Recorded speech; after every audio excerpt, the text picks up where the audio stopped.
Hello, everyone, and thank you for joining us. I'm Kevin Hensel. Today we have the opportunity to talk to State Representative Josh Shapiro. Again, thanks for joining us. Good to be with you, Kevin.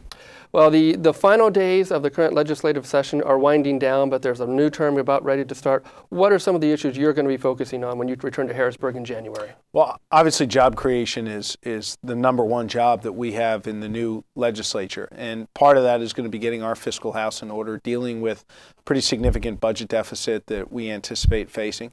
We're going to have to work through those issues, but make no mistake, jobs in the economy are job #1 for us here in the legislature. Again, every year it seems as though the budget and making sure important programs like education are funded could be vitally important this time, or come spring. No question. I mean, look, Governor-elect Corbett ran on the pledge of cutting, not raising taxes. The Republicans captured the majority in the State House by a very, very sizable margin. Now, I'm willing to work with Republicans. I'm willing to reach across the aisle, as I have done during my 6 years in office, where I agree with them and work with them to try and solve these problems. And where I think they're heading in the wrong direction, I'm also going to stand up respectfully and challenge their positions. I think that's what our democracy is all about. But we will have to collectively come together in the initial 6 months of this session and deal with a budget deficit anywhere from 2.5 to, some people project, $5 billion short.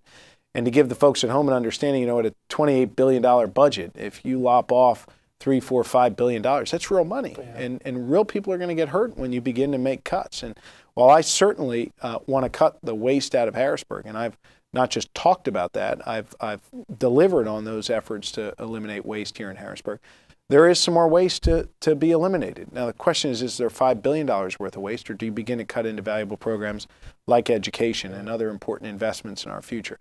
And I think that's where a real discussion has to happen between Democrats, Republicans, between the legislature and Governor-elect Corbett, and I look forward to being a part of that discussion. Well, when it comes to health care, you were one of the leading voices in the legislature for reform and trying to make sure everyone has access, or as many people as possible. Will that be another high priority issue when the legislature returns? I think, of course, and largely because the new federal law, which I know has become something of great controversy, and particularly during the most recent election cycle. But the feds passed a law, and the states now need to implement it. So whether we like it or not here in Pennsylvania, we need to implement it in a way that works for Pennsylvanians. And so I've been proud to be a part of both a White House task force as well as Governor Rendell's executive branch authority on coming up with an implementation strategy. I would hope that Tom Corbett would continue that type of an effort.